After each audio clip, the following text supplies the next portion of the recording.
Quiet on the set. Camera speed. Sound production, take one. Action! AKAPAD.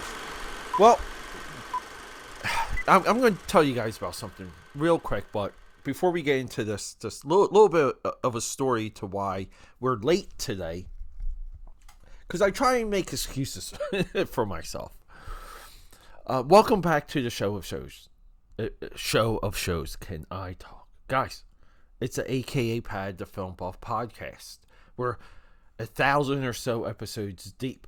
We're the most consistent and obsessive film study podcast where we try and explore movies, see a lot of movies, talk about them, and introduce positions, thoughtful positions, divergent positions, insightful positions, positions on positions that I know you don't get anywhere else. I'm re-recording this episode. I thought this episode was going to drop earlier. I checked my my feeds to repost it, and I screwed up. I scheduled it for tomorrow. But there were a couple things about this discussion that I felt like I missed. So I said, let's just do it right. Drop it midday on Thursday.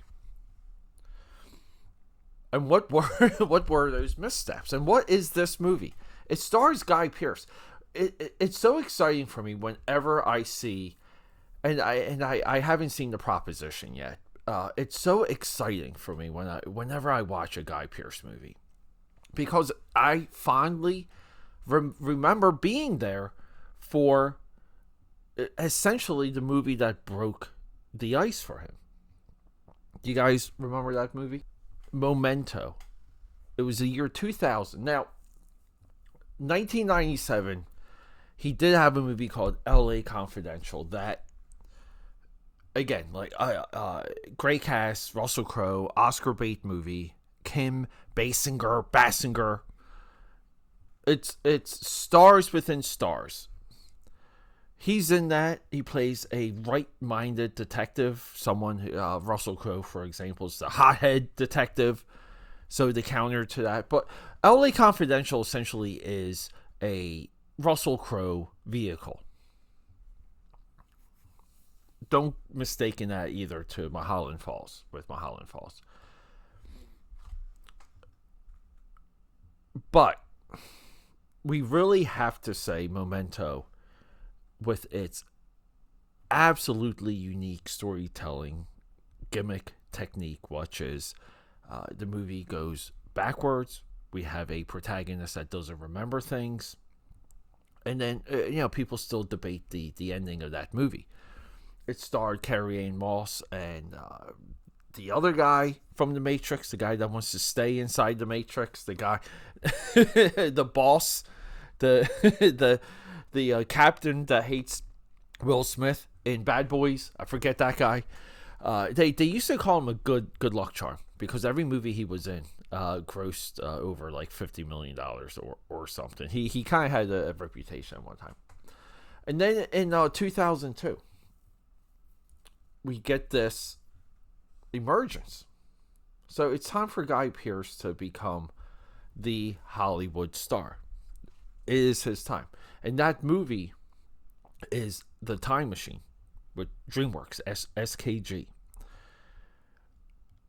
The timing of Time Machine, because it had been a while.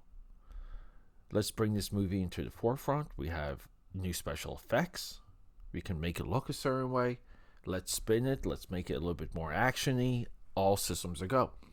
Hyped movie, tentpole movie, but it comes and goes. And you want to say at that point, Guy Pearce, his draw ability was brought into question. Here, just get to give you a little bit of a flow. Right, his first movie is 1990, Heaven Tonight. 1991, Hunting. 1994, The Adventures of Priscilla, Queen of the Desert. 1996, Dating the Enemy.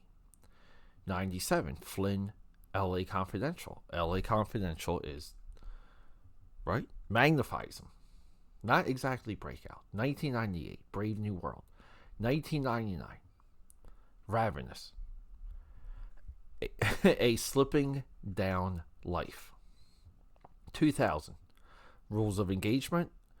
Breakout role Memento. Here's what happens in 2002. The Hard Word.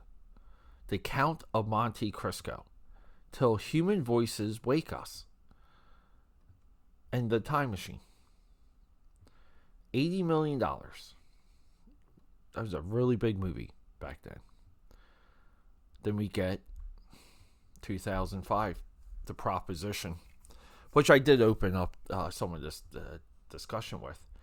The Proposition might be like one of the biggest movies I just haven't seen. I started that a few times, but he kind of, like, we slip.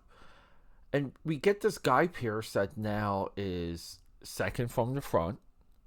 He doesn't get top billing anymore. But he's in things. And whenever he's in something, so we keep going, and we can go through his entire filmography. 2013, he joins the Marvel Cinematic Universe, Iron Man 3. He shows up in Prometheus. But he's active. Like, he's always in a movie. We just gushed over him. 2024, The Brutalist, what should have won Best Picture. He should have got way more attention for that movie. So along the way, we have The Infernal Machine, starring Guy Pearce. And I just get excited because I think he's so good on screen. He has, like, a look. I just like actors, and this is like his movie. This is an actor's movie. And what's the gimmick of the movie? Here's the great thing. There's a little bit of this, like, sub-horror genre, which is about writers. And the writers who wrote a book, somehow, like, they weave this web, but they're caught up in like a psychological thriller, psychological horror, where like up doesn't seem down, and there's twists and turns, and it's like a slow dissection of a thriller. That's what the Infernal Machine is. He's a recluse author, and someone finds him, and then someone starts to poke at him, and we learn about this giant conspiracy against him, but it's not for naught. It's a conspiracy that tugs at our heartstrings because his character, spoiler, stole a manuscript, and it ruined the person's life.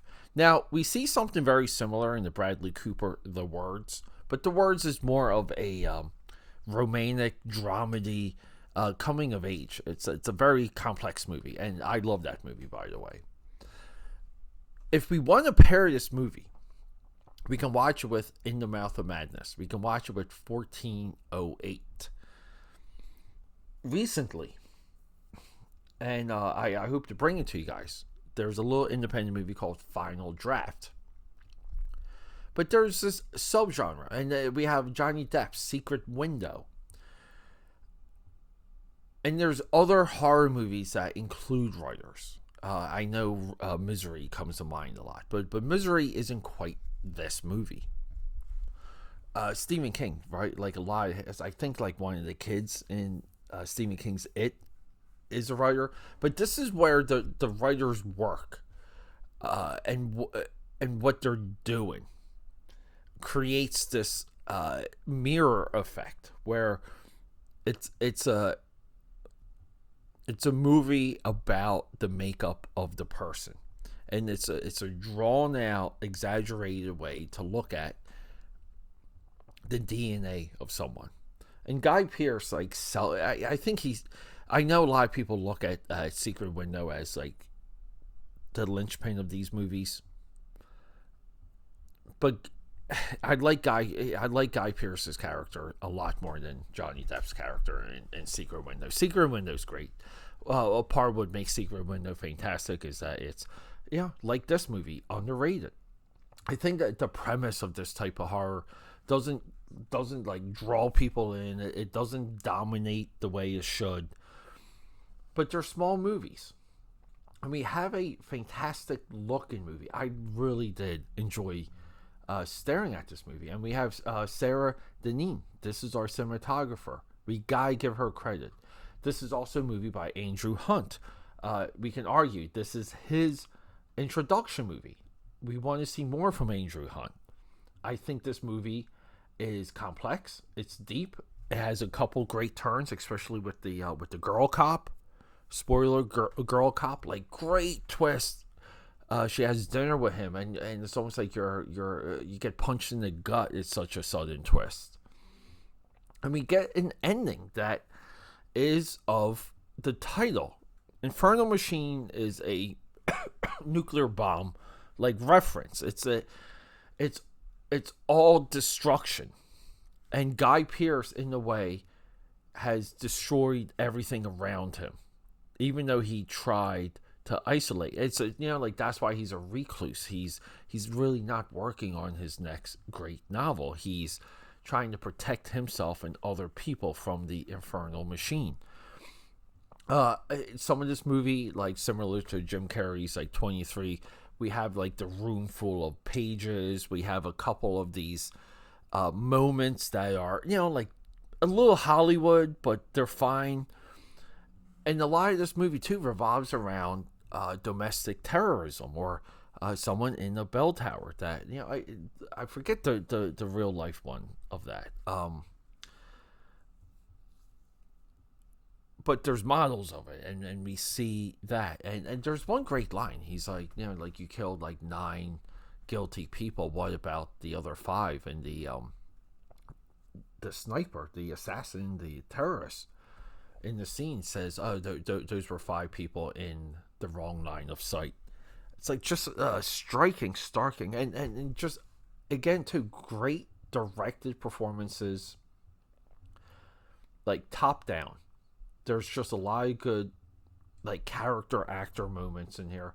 I mean, we can go through, like, just talk about the cast a little bit. We have Jeremy Davies in a fantastic performance. We have Alice Sophie Eve. We know her from her underwear scene in Star Trek. And we have Alex Pettyfer, who we were just talking. What was he just in? I feel like we were just talking. I'm going into his filmography real quick. We were just talking about him, and I want to say not Sunrise. Oh, Magic Mike, right? And I Am Number 4. Well, I recorded I Am Number 4. I don't know, but yeah, he's the kid from Magic Mike. Happy to see him back again. I kept looking at him. I'm like, where is this guy from? But this was a solid movie. This was, again, another like random Hulu movie that I just fell into. And I think of the genre of the horror writer, but not horror writer horror genre, where the protagonist is a writer. I think that this is one of the it's a low compete category, but I think it's there. Really nice movie, great visual, great ending. Not so much of an open-ended ending, but this movie ends. It ends with a letter being sent, and that's a part of the whole kick of this flick. All right, AKAPADers, rock and roll. Until next time. Okay, that's a wrap.